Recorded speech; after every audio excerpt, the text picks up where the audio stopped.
Good evening, everyone, and welcome to our very first Plant Talk Live episode, something that we'll be doing Wednesday nights over the next couple of months while we look forward to opening the New York Botanical Garden.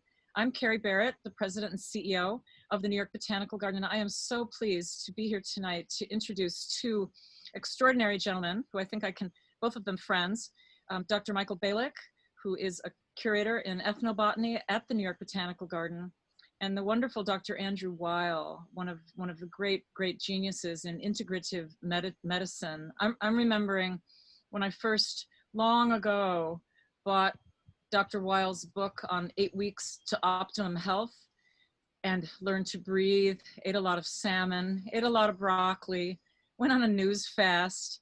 And honestly, I thought of that book at the beginning of this, but who knew that it was going to take this long, 8 weeks? So I'm going to start it now, newly inspired by what we're about to hear tonight.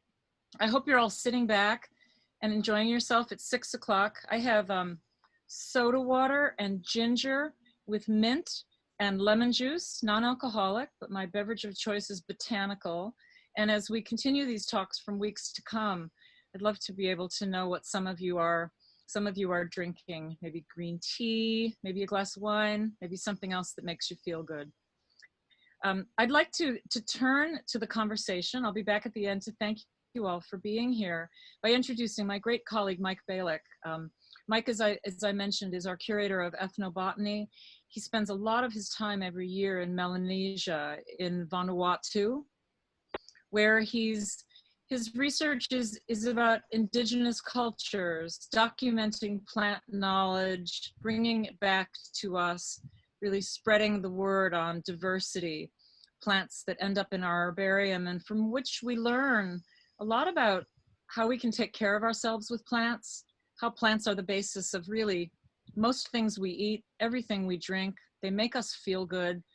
I want to just turn over to Mike by saying, I think those of us that are connected to the New York Botanical Garden, while we're feeling really the difficulty of this time, we never have been prouder to work in a place that is about the importance of plants to human life.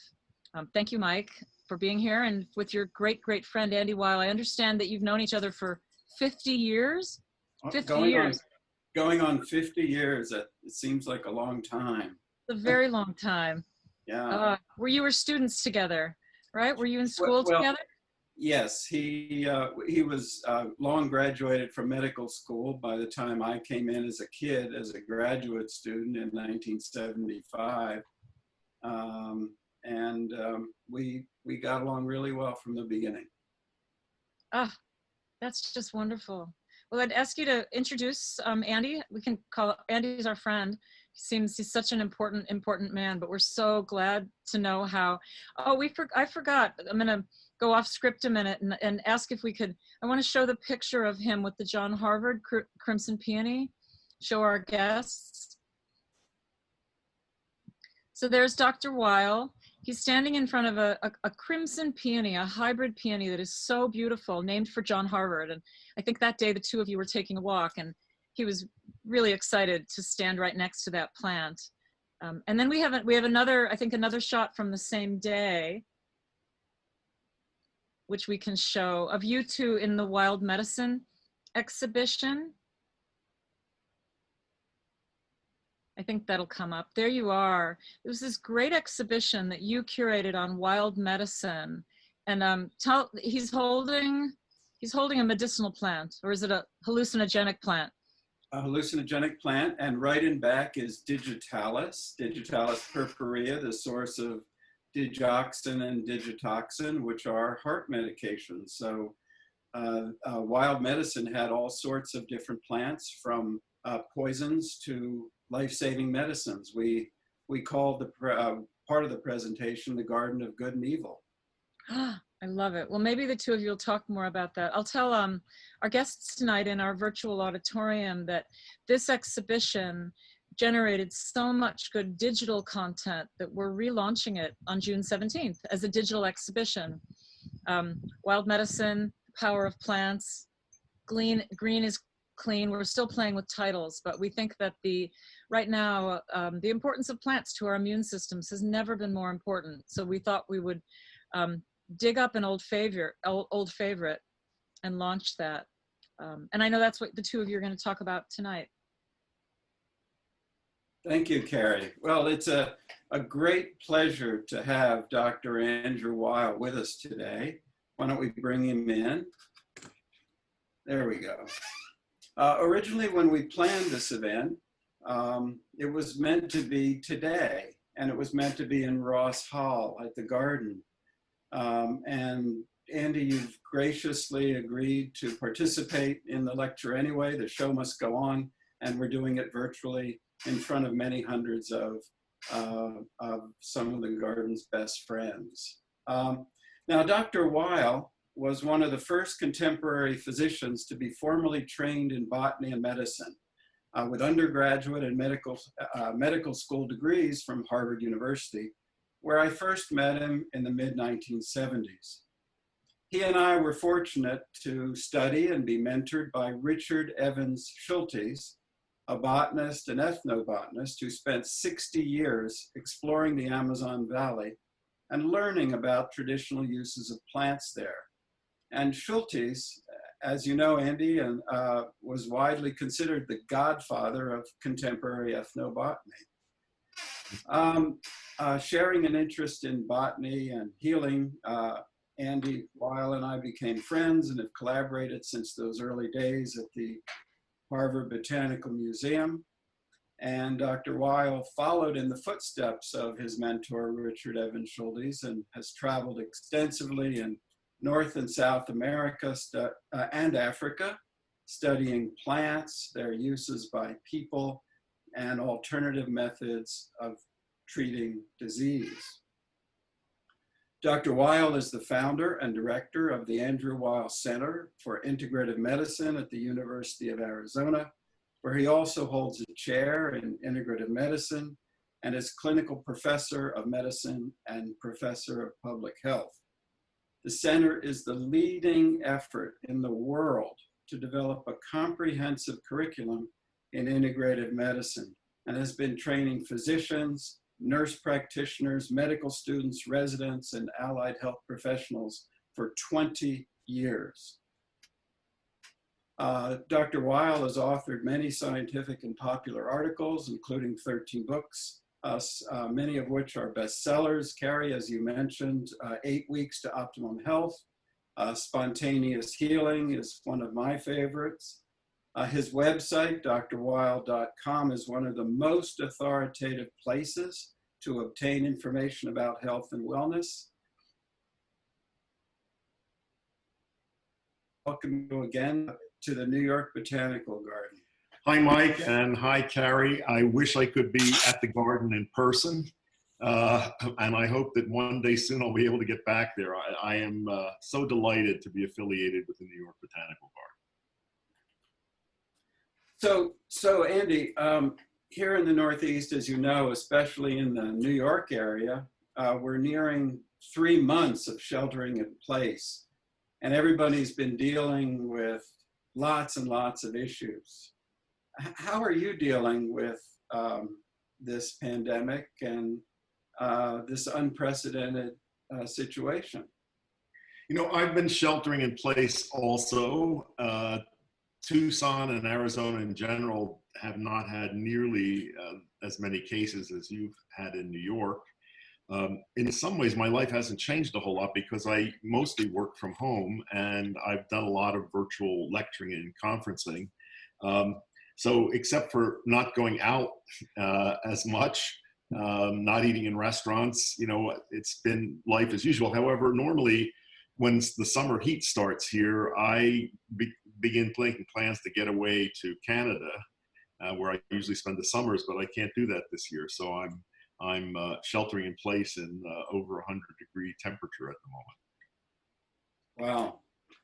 And I published a paper last year about transition as a health risk that should be recognized in the same way as smoking and obesity, based on studies of Pacific Island populations who are in transition.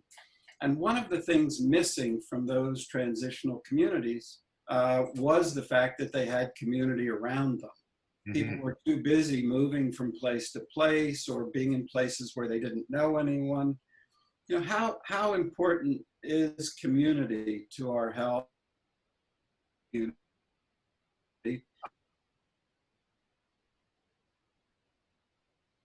social isolation, I think, is one of the great threats to health. Um, and you know, whether it's not just necessarily connecting to other people, it's also connecting to nature, connecting to animals, connecting to something other than yourself. And I would often, in working with patients, I would write down a diagnosis of isolation disorder and advise people to find ways of, you know, interacting more. So here we are in a situation where a lot of our usual methods of interacting have been taken away from us. So there's a lot more virtual interacting as we're doing at the moment. And while it's not, you know, a substitute for the real thing, it's not bad. And are you having virtual dinners, virtual tea? What do you? I've had some virtual teas. I haven't yet had a virtual dinner. I've had a few people over for dinner, and we keep our appropriate distance. I've been doing more cooking than I normally do. I always have enjoyed cooking, but I find myself doing a lot more of it than I normally do. What are some of the meals and the food? Is a challenge in this time. I think for many people, the problem is overeating or eating foods that we wouldn't normally eat to allay anxiety. So I don't know that if I can tell you what to do about that. I struggle with that as much as the next person. But you know, I always try to prepare meals from scratch, to use a lot of fresh produce house in Tucson. And I'm just, you know, I'm harvesting basil and shiso from it at the moment, and I will soon have eggplants and peppers and tomatoes and cucumbers. All the winter crops, the cabbage family crops, are done for now. It's too hot for And I remember coming over to your house for dinner last time I was there, and I think there was some salmon on the table. You told me a very specific type of salmon that is the one that we should be eating. Probably sockeye. That's, you know, sometimes called red salmon. And the reason that that's desirable is it's the only species of salmon which can't be farmed. And that has to do with its eating habits. Unlike the other kinds of salmon, which are very carnivorous, sockeye salmon eats mostly insects and algae. And from the algae, it gets the carotenoid pigments that account for the red color of its flesh. So all sockeye salmon is wild, and to my mind, it's the tastiest salmon as well. I think you telling me you were in a fish market once where they were taking boxes and writing on the same line of boxes. I was in the Fulton Fish Market shortly before it closed, and I was with two Alaska fishermen who have a company that sell wild Alaskan fish, and they wanted to film an interview with me against the backdrop of a fish stall. But we got there a bit late, and most of the things were closed. There was one that was open, and there was a big burly guy, the heavy one there. So there were crates stacked that were stamped that said King Salmon from British Columbia, and on it in black crayon on each crate was written Weil underlined. And I had not heard of wild king salmon coming from British Columbia. And I said to the guy, you know, where it's coming from? I didn't know that it was wild. He said, we just write that on there. He said, none of it's wild. And that interview was picked up by a news service and eventually inspired a New York Times reporter to go around and test fish in various stores in the New York area. And there was a major story reported from that in which they found that much fish was mislabeled, not only just wild, being called wild when it was in fact farmed, but even misidentified as the species. And those particular boxes that I saw were going out to very high-end restaurants all over the East Coast. Wow. Let the buyer beware. But stick to sockeye and you can't go wrong.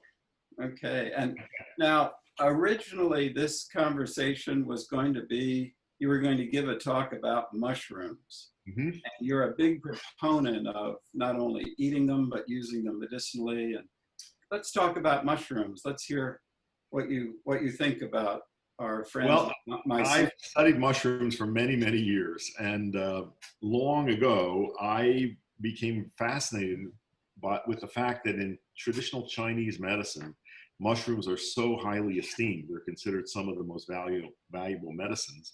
But in the West, we had never really looked to mushrooms as sources of new medications. Um, Also in the West, we tend to think of mushrooms as being not nutritious, likely to be toxic. And this is all a kind of prejudice that's especially common in the English-speaking world. Anyway, my noting this from my interest in Chinese medicine, I began learning about medicinal properties of mushrooms. And I'm happy to say that, that's now really come into its own as a field. And there's a tremendous and growing literature, scientific literature, on medicinal properties of mushrooms. Many of the Asian species, things like shiitake, maitake, enoki, oyster mushrooms, have very interesting properties of modulating immunity and increasing our resistance to infection, including viral infections, resistance to cancer, and they're completely non-toxic. Some of these medicinal mushrooms are food mushrooms, and some of them, because they're too bitter or too woody, really aren't suitable for eating, but are usually taken in the form of teas or extracts. So this is, it's a great field. I routinely recommend various mushroom preparations to patients. For example, I think they're very useful as adjunctive therapy in cancer treatment, as well as for prevention of cancer. I think at a time of, where we're facing a viral pandemic, taking mushroom products that have these antiviral and immune modulators. Do you have any that you recommend? Well, I think it's good to take a mix of several species, and ones that the ones that I mentioned, things like reishi especially. This is Ganoderma lucidum. It's one of the most valued medicinal mushrooms. It's a lot of these medicinal mushrooms are in the groups called polypores, which are the shelf fungi that you see growing in forests on living or dead trees. Some of them are very hard. Reishi has, in addition to the immune modulating effects, has a very significant anti-inflammatory effect, really as powerful as ibuprofen in tests that have been done in laboratories. Again, completely non-toxic. So that's a good one to take, and I would take it in combination with things like maitake, shiitake, enoki, and then some of the, the more obscure medicinal ones, but they're all available. So you can get shiitake in virtually every supermarket these days. And just how would you cook shiitake for maximum benefit? Well, first of all, you would please cook them. I am horrified in some restaurants to be served raw shiitake. Actually, you shouldn't eat any mushrooms raw because they're relatively indigestible. They have very tough cell walls, and those are broken down by cooking. And many mushrooms have toxins in them of one sort or another that are also destroyed by cooking. So never eat mushrooms raw, and not only cook them, but cook them thoroughly, and often at higher heat than you would cook other foods. Shiitake are choice because they have a very meaty texture and rich flavor. One way to cook them, which is, is to grill them just with nothing on them, and then brush them with teriyaki sauce or soy sauce. That's quite delicious. Or otherwise, you saute them as you would, any other mushroom, but do them until they're really thoroughly cooked. And any other culinary favorites? Well, maitake, that's probably easily available in the New York area, although it used to be a rare mushroom, but now it's cultivated. And this is a thick, meaty mushroom. Also, you can cut just slabs of it and either grill it or broil it or saute it, almost like a piece of meat. It's a very, very good mushroom. And by the way, until relatively recently, the only species of mushroom that was available in this country and this part of the world was the button mushroom, Agaricus brunescens, and that comes in different forms. So the white mushrooms, brown mushrooms, crimini mushrooms, portobellos, it's all the same species, Agaricus pranescens. And that does not have the medicinal properties of the Asian mushrooms. But that was the only one we used to be able to get. And it's wonderful now to see so many people cultivating and making available, this great range of delicious fungi. How about that big trumpet one, or the king oyster, the big thick stemmed one? Yes, that's also that's you're reading mostly the stem of the mushroom, but again, very meaty and great meat substitute. All oyster mushrooms have cholesterol lowering properties, and in fact, they contain analogs of statins. And statin drugs were first isolated from mold, so a number of fungal species produce statin molecules, and oysters are particularly good at that. So when you eat those, it has a healthful effect on cholesterol. And you barbecue them. Yes, the king oysters, I think, are really good barbecued. Yeah, as you say, they taste very meaty. They're a great substitute. Yeah. And as I think I hope people know, although many people still don't, that mushrooms are not plants. They're not vegetables. They are a separate form of life. And actually, we are more closely related to mushrooms than either mushrooms or we are related to plants. So we share more DNA sequences with mushrooms than we do with plants. Fascinating. Let's talk about lifestyle for a moment, about sleep. What does sleep add to your resilience? I work on these islands where people get up with the sun and go to bed with the sunset. What does that do for people? Well, first of all, I think one of the pillars of optimum health is getting good sleep, and that means both sufficient quantity and sufficient quality. And in our society, I'm afraid that very many people do not get sufficient sleep of either quantity or quality. The use of both prescribed and over-the-counter sleep aids is tremendous, and none of those drugs reproduce natural sleep. They all suppress dreaming. Many of them are addictive and interfere with cognitive function. It is, I think there are many, many reasons why people do not sleep well. I personally think a natural cycle is, as you said, is to get up when it gets light. This is what I do, and to go to bed relatively early after it gets dark. And I think when your own rhythms are synchronized with those of nature, this is all better. One of the keys to sleeping better is to sleep in complete darkness. You don't want to have any light in the bedroom, and particularly light at the blue end of the spectrum, such as comes from television screens and devices. That has a not good effect on melatonin, the neurotransmitter produced in the brain that regulates our circadian rhythms. And it's also good to have exposure to bright light during the day. So I think that, that combination of bright light during the day and complete darkness at night, which probably people in the islands enjoy, is something that, is not as many people get, especially when you're living in the city.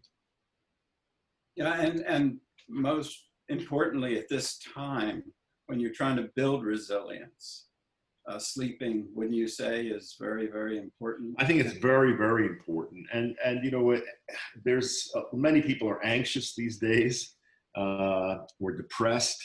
And one of the pieces of advice that I've long given, and Carrie mentioned this in her opening remarks, was news fasting. Just my observation is, it has been for a long time, but especially at this right now, is that the people who are most addicted to news, especially television news, are the ones who are angriest and most anxious. And I really urge people to limit your exposure to that. Which brings me to another question.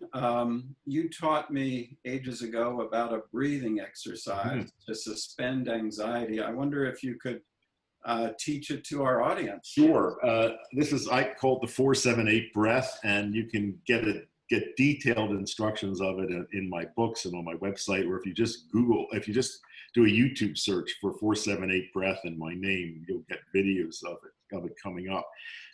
This is a yoga breathing technique that was taught to me long ago, and it's the most effective anti-anxiety measure that I have ever found. It makes the medications we use for anxiety look pathetically weak by comparison. So it's couldn't be simpler. You can do it in any position. If you're seated, it's good to keep your back straight. But basically, you begin it by letting all the air out through your mouth. Then you breathe in quietly through your nose to a count of 4, hold your breath for a count of 7, and blow air out forcefully through your mouth to a count of 8, making a sound like, and you repeat this for 4 breath cycles. And you do this, it's a practice. So you do this minimum twice a day. You can do it more frequently, but never more than 4 breath cycles at one time. It has a remarkable effect. After you have some practice with this, say 4 to 6 weeks, very dramatic changes in blood pressure, lowering blood pressure, slowing heart rate. But once you have this and you it as a technique, it can nip anxiety in the bud. So, you know, I can show you what it looks like. It's very simple. It's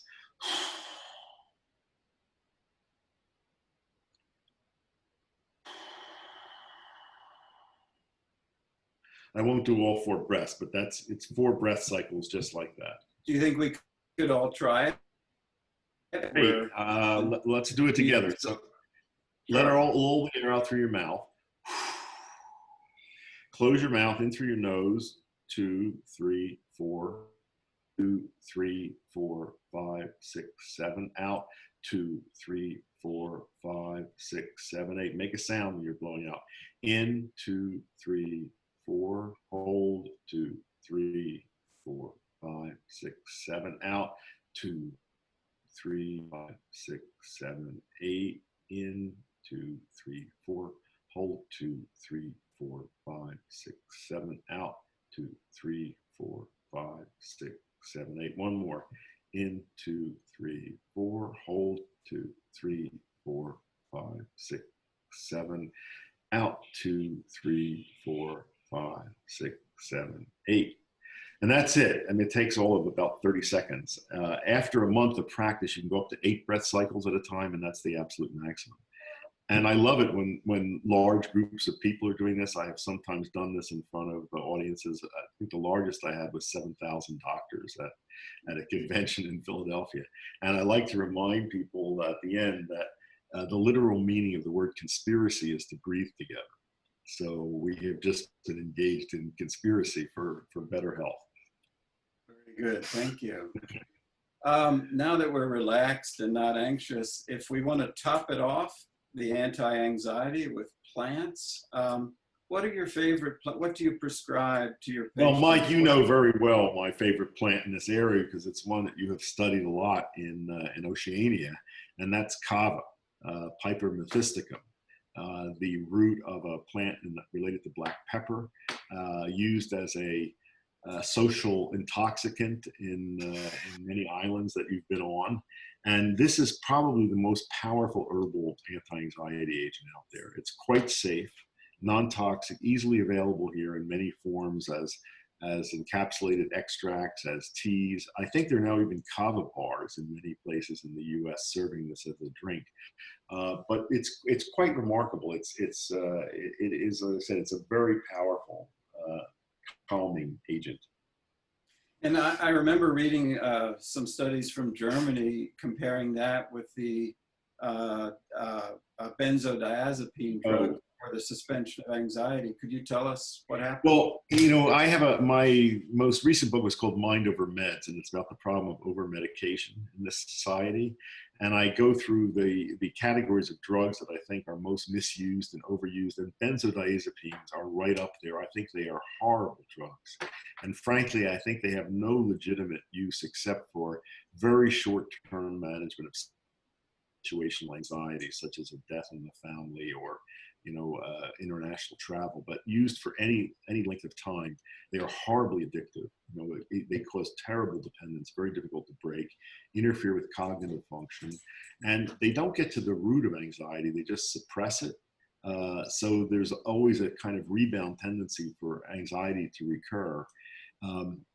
With the breathing technique, that gets better with repetition and more powerful. And the drugs like the benzodiazepines, you know, become less effective over time and cause great dependence. I remember in this study, it was a group of patients with self-reported anxiety using the Hamilton A anxiety score, and the 250 milligrams of kava pills taken, I think, once a day or twice a day were equal to benzodiazepines in suspending anxiety. Very good thing to know about. That's one that I would recommend that people keep in their medicine cabinet. Kava. Kava. And anything else for anxiety? Well, one other herb that you know well is although it's mainly used as a sleep aid, and it's one of the natural sleep aids that I think is most effective, is valerian. That is a European plant, Valeriana officinalis, and the root has been used for centuries in European folk medicine as a sedative and calming agent. Also, I think is one that you should keep around. Does not produce dependence. It's non-toxic. Doesn't interact with other sedative drugs like alcohol. Works reliably for most people. Now, I often recommend that for sleep. I don't think any substances should be the way that you get sleep over time. But if you have to use a substance, that's a really good one. And I know of a few people don't respond to it. Most people, it works really, really well. The one practical thing to note about it, valerian root has a very strong odor that many people find disagreeable. They say it smells like old socks. And for reasons known to them, cats are very attracted to it. But because of that odor, I think it's best not to take valerian in the form of a tea or an extract. But to use an encapsulated form. And in our society, we're so used to taking something and then it works immediately. I think you advised once that valerian takes some time. Yeah, actually, no. Valerian works fairly rapidly if you take it at bedtime. But I think if you're using it for anxiety, taking a lower dose during the day, yes, it may take some time, as does the breathing technique. Before 7-8 breath, the full effects of that really become apparent, as I said, after 4 to 6 weeks of practice. And we are, as you said, used to wanting very instant effects from things that we take. But often it is worth being patient and waiting for these longer acting effects that will serve you much better over time.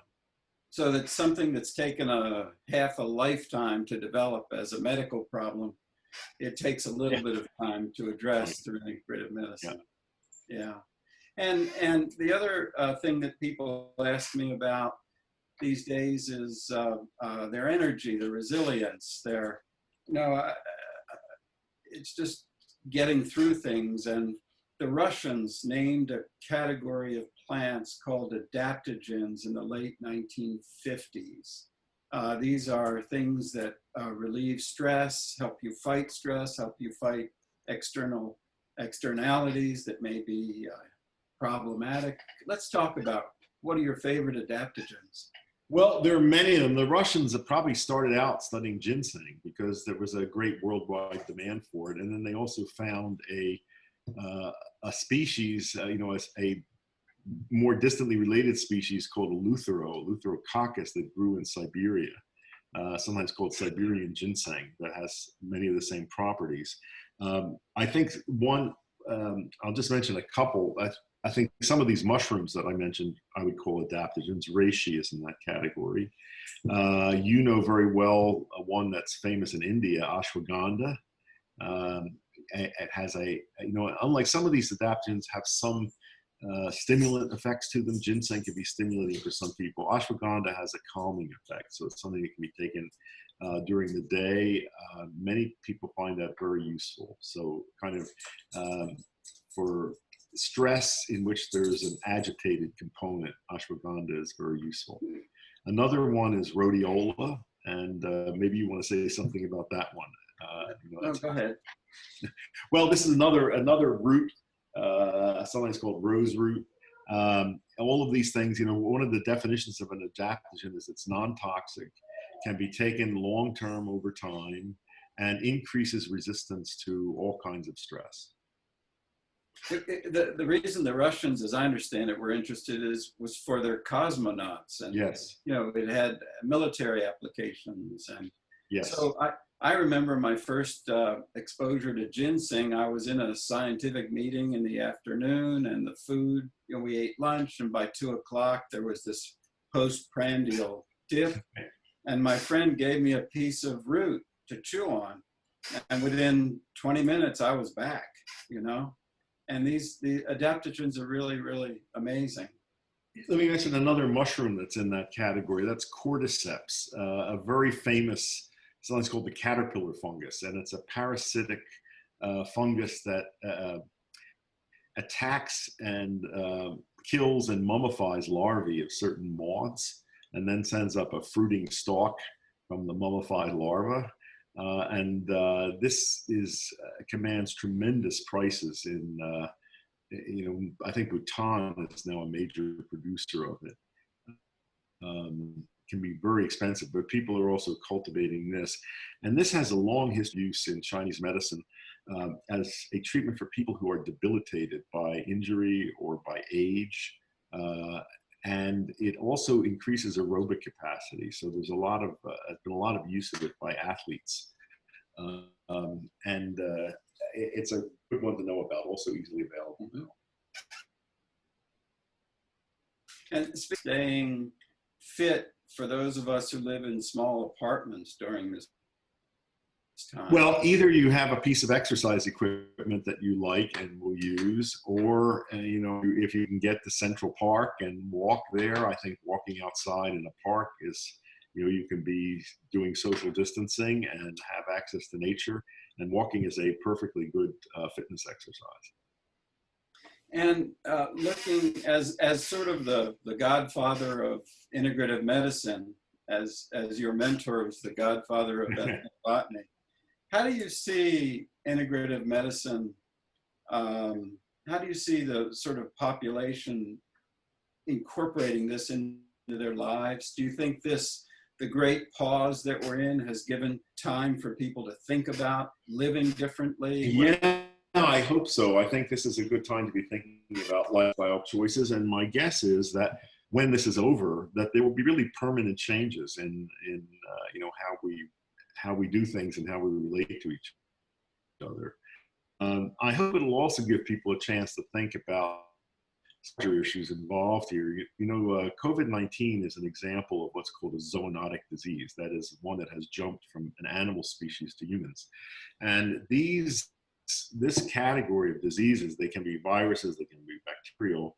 Ebola is an example of a zoonotic disease, for example. That these diseases are becoming more frequent and more serious. And predicting for a long time that we were going to see a pandemic. I think there's a real possibility of something much worse than this coming along in the future. But an important question to ask is, why is this happening?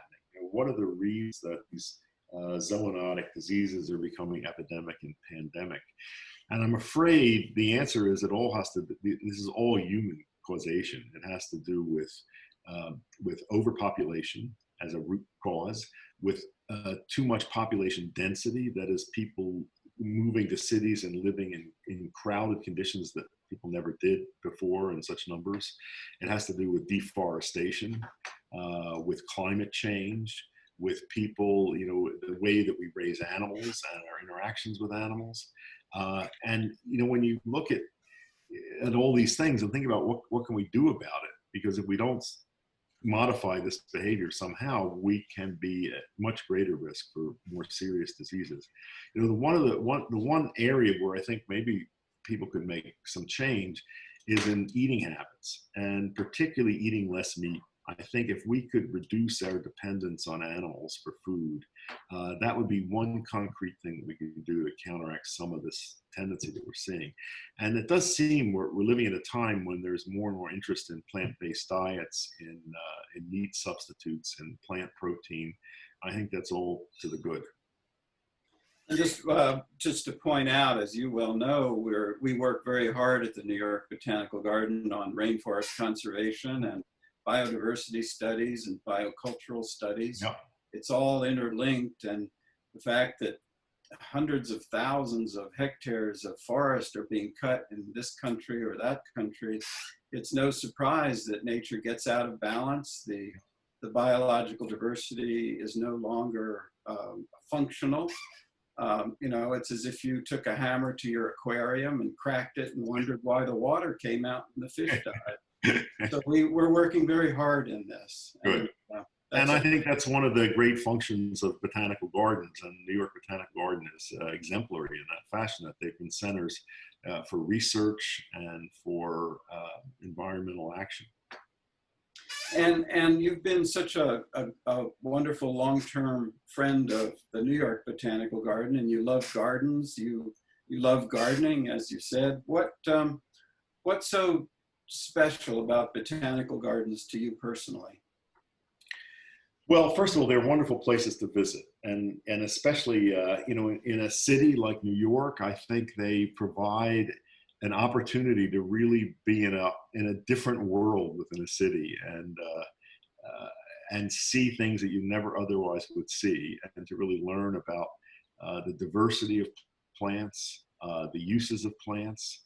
I think it's a tremendous resource, and then there's all the scientific work that goes on, within a botanical garden. Oftentimes the public is not aware of that, and they just see this as a display of plants and don't realize how much serious scientific effort is behind that. And every time I've had a challenge in my life and I've reached out to you, you've always said, just remember, there's light at the end of the tunnel. You want to talk about what this light is at the end of this tunnel? Well, I mean, this will subside at some point.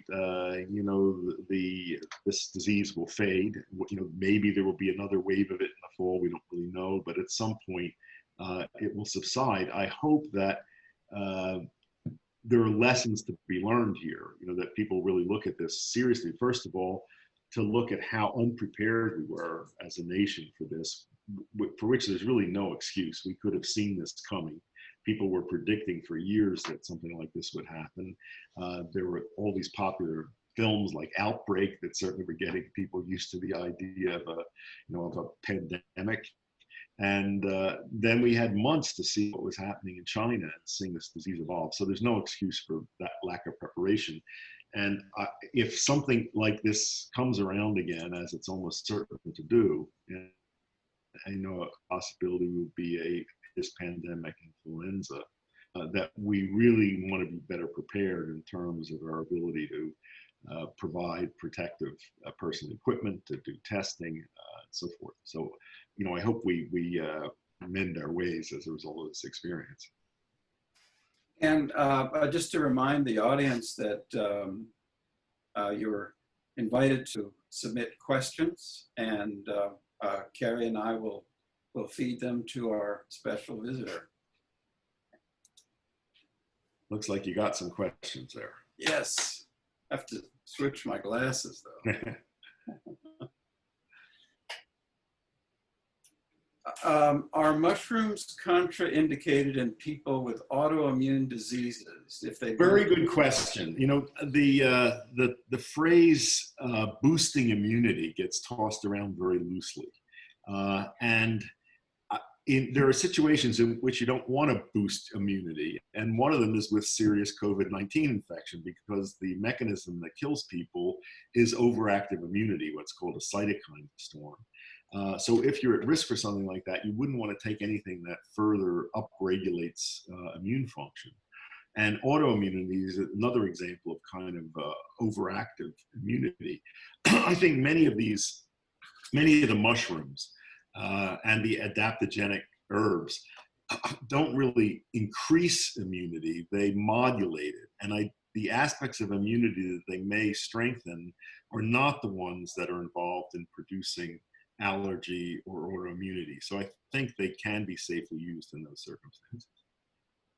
Another member of the audience is curious as to whether you recommend dehydrated mushrooms. You go to a market in different areas and you see shiitakes that are dehydrated. What do you think? I think, dehydrated shiitake are very, very good, depending on the quality, of course, but they are different from the fresh mushrooms. They have, you have to soak them in water and reconstitute them. They have a firmer texture, but the flavor is often very concentrated. And, they're not the same, but they're very, very good. And in terms of the medicinal mushrooms, a lot of them are as effective in raw as they are in fresh form. Another member of the audience is asking, how do you, there's so many different herbs on the shelf. You walk into the store and there are 40 things, units of the same herb. How do you make a choice? How do you recommend that your patients make a choice? Say, well, this is, one of the core curricular subjects of integrative medicine is botanical medicine. So the doctors that we train are really given very good information here. It'd be great if you could go to your health provider and they could advise you about this, but that's a subject that's left out of conventional medical training. It'd be also great if pharmacists were up to speed in this area. And logically, they should be the ones that be able to give this kind of information to people. But we're trying to remedy those educational defects. In the meantime, I think look at my books, look at my website, and Mike, you've written some very good books, handbooks on medicinal plants and poisonous plants. There are some good websites that give this kind of information. I think it's useful to, if you can just get familiar with, say, a half dozen or a dozen medicinal plants that have specific actions that can be very useful for you, that's plenty to know about. You have a good sedative like valerian, a calming agent like kava, a stomach soother like peppermint, nettles for allergic rhinitis, hay fever, things of this sort. These are ones you really want to get to know and get familiar with, and then you want to try them and see if they work for you.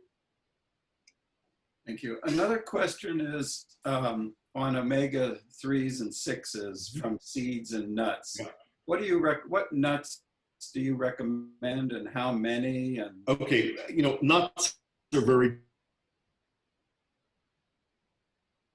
good food. I'm not talking about peanuts, which, as you know, are not nuts. They're legumes, and they have a different composition. But true nuts have a very good fatty acid profile. Some of them are high in protein and fiber and minerals. They are not omega-3 sources. And omega-3 fatty acids are kind of hard to get in the diet. They mostly come from oily fish. But there are some plant sources of omega-3s like flax seeds and hemp seeds. But the particular omega-3 fatty acid that's found in plants is not the one of the two that the body needs. We need EPA and DHA, and plants produce something called ALA, which is a shorter chain molecule. The body has to convert that into the ones it needs, and that conversion is inefficient. So while it is, I think, fine to eat omega-3 plant sources like flax seeds and hemp seeds and purslane, I don't think you want to rely on them for your omega-3 intake. But it's good to eat nuts. I think a handful of good quality nuts a day is great, and nuts have many, many health benefits. By the way, if people don't want to eat fish, if you're a vegan or vegetarian, and you don't want to take a fish oil supplement, you can now get algae supplements that contain DHA and EPA. And this is where fish get them. They eat algae and it builds up in their tissue. So that's an option for people who don't want to eat fish. Thank you. And another participant would like to know the difference between integrative and functional medicine. There's a big difference. There's some overlap, but I would say in general, integrative medicine is a much more comprehensive system. Functional medicine, in my view, places much too much emphasis on biochemical mechanisms. It tends to use a great deal of diagnostic testing, and many of those tests are not really scientifically validated. And on the basis of that, it recommends a lot of supplementation. And I think it is weak in the area of mind-body medicine and the spiritual aspects of medicine and the communal aspects of health, all of which I think are much stronger in integrative medicine. Thank you. One of our audience wants to know how your dogs are doing through this pandemic. The dogs are doing just fine. I don't know whether you saw any of them in the background, except that they're not having such a good time in the heat, in the summer heat. So they're mostly lying around, but they're doing quite well. And they are not practicing social distancing. Or integrative medicine? Well, I give them mushroom supplements. Speaking of that, someone wanted to know how much oyster mushroom should you consume to have an impact on lowering cholesterol? I don't know that I can give an exact figure there, but I think if you ate some, always say a couple of ounces of oyster mushrooms on a regular basis, you would get a beneficial effect. Shiitake, by the way, also have a cholesterol lowering effect.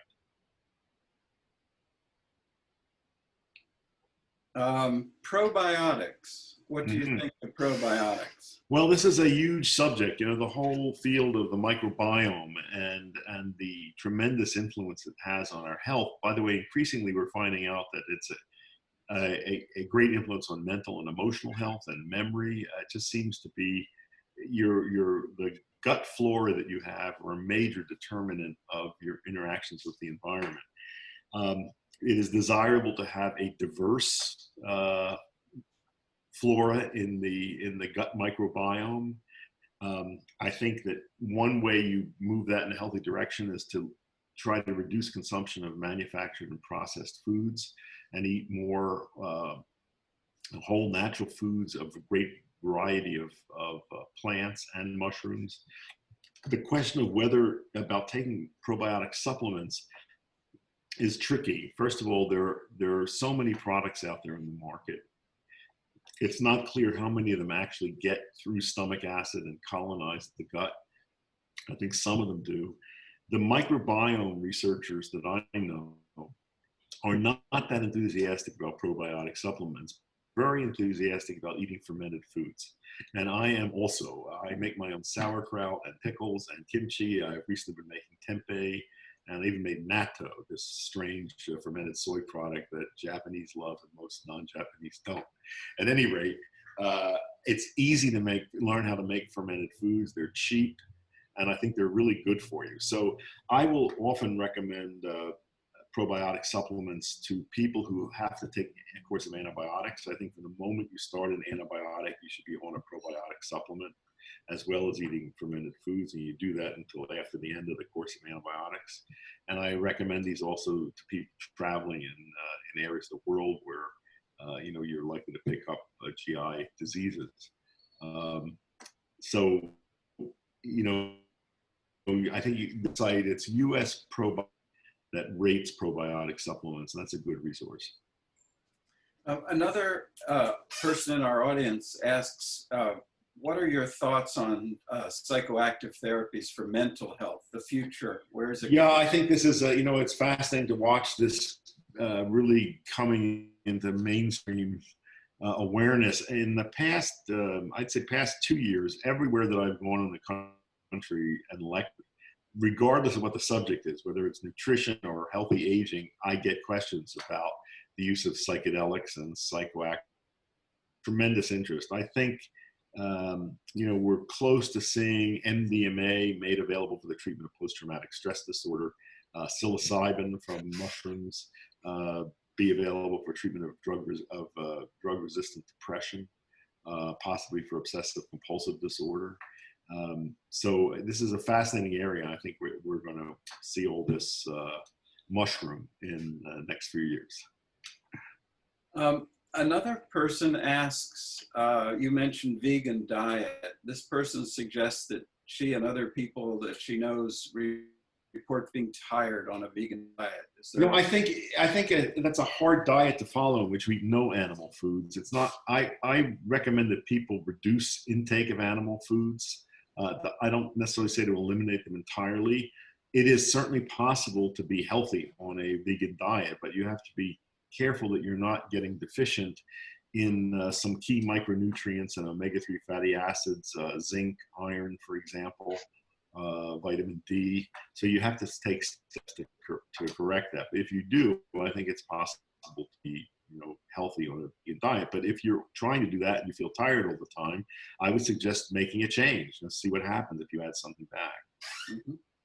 And regarding supplements and vitamins, now everyone is different. Everyone reacts differently. Everyone has different needs. But are there some general supplements that people can Yeah, I think it's a good idea to take a multi-nutrient supplement that gives you a proper mix and doses of key vitamins and minerals. I recommend that people take supplemental vitamin D, 2,000 international units a day. Uh, I recommend these mushroom supplements for general health and vitality. Those are some key ones that I would recommend. Someone writes in that they're concerned about handling produce during this period. How do you recommend handling produce, washing it with what, etc.? From what I've read, I think the chance of getting COVID-19 from an object, including produce, is relatively low. I think the greatest risk is from other people who are infected.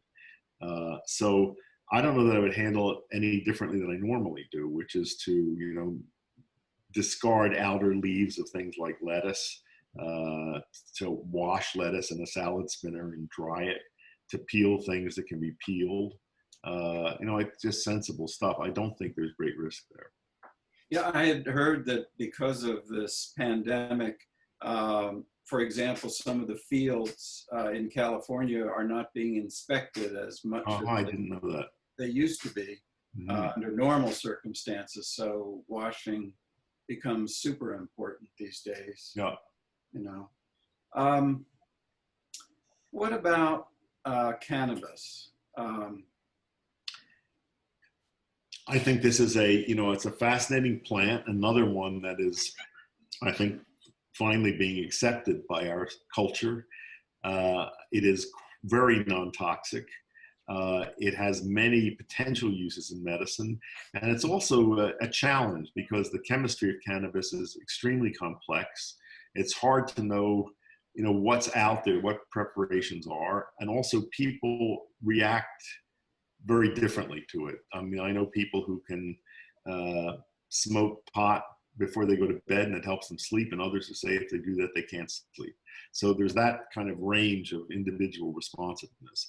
But I think there's tremendous potential there for management of many conditions, everything from anxiety to chronic pain. In states that have legalized medical cannabis, physicians I know who deal with chronic pain say it's completely changed their practice, and that they are able to give patients far lower doses of opioids, and that's been very helpful in that area. And just a shout out for our education program, one of your proteges, Stephen Dahmer, teaches in our medicinal cannabis program. He leads that program. So a lot of people have taken his course. Let's see, there's so many questions here. They keep coming. Is there anything you would like to say to us? Well, I think we're almost out of time, are we? Yes, almost. Yes. So first of all, I want to thank you again for having me here. And I, again, wish I could be there in person because I really miss being at the New York Botanical Garden. You and I both know how useful plants can be and how much they can enhance people's lives. And it's really a good idea to try to learn about them, learn how they can help you get to know them. And even just in terms of what you eat, I think eating more plants and a great variety of them, that this is part of a good, healthy lifestyle. I went to a presentation at a university, a prominent university recently, where the students were complaining of eco-anxiety. And the health program had a formal program to connect them to nature and try and resolve some of the eco-anxiety. And I think, well, we shouldn't always just be trying to resolve the eco-anxiety. We should be trying to do something about what's causing it. That is the damage that's being done to the environment. So I hope that this mobilizes more people to, be active. Yes. Well, thank you so much, Andy, and it's wonderful to see you again. I know we had tea a couple of weeks ago with a mutual friend, and I've been drinking green tea throughout. Excellent, me too. And taking some of the things that you've recommended over the years. And you're looking great. And I know you can't wait to get out of town to get to Canada and into some of that cool weather. But thank you again. I know that, as we say, the garden is lonely right now. It's absolutely brilliant. It's block of just an explosion of color, and with all rainy cotton, it's wonderful. It's lonely, and we hope that you and all our other visitors will come back soon. Definitely. Carrie? They let me back in the room. I want to thank you so much for what an exhilarating conversation. And now I'm going to cook all of my mushrooms. I was trying to think if I've ever eaten them raw, but so many incredible. I have to say, what you say, the reason why I've always enjoyed your books and listening to you is that it all makes perfect sense. It's not complicated. It just makes sense. And you think, why don't I eat broccoli every day? You know, some of it is just so, it makes such good sense. We all do so many things that are nonsensical in our lives, and your advice, and I like that the sensible things are always backed with extraordinary knowledge. Same thing, Mike, with when I talk, it just makes sense. It just makes sense to take good care of ourselves. So I want to wish you the best of health and stay cool out there in Arizona. Yes, good to see you. Hope to see you in person. Nice to see you soon. We'll all be back at the garden soon. Good night, everybody. Thank you for joining us. We'll do this again soon.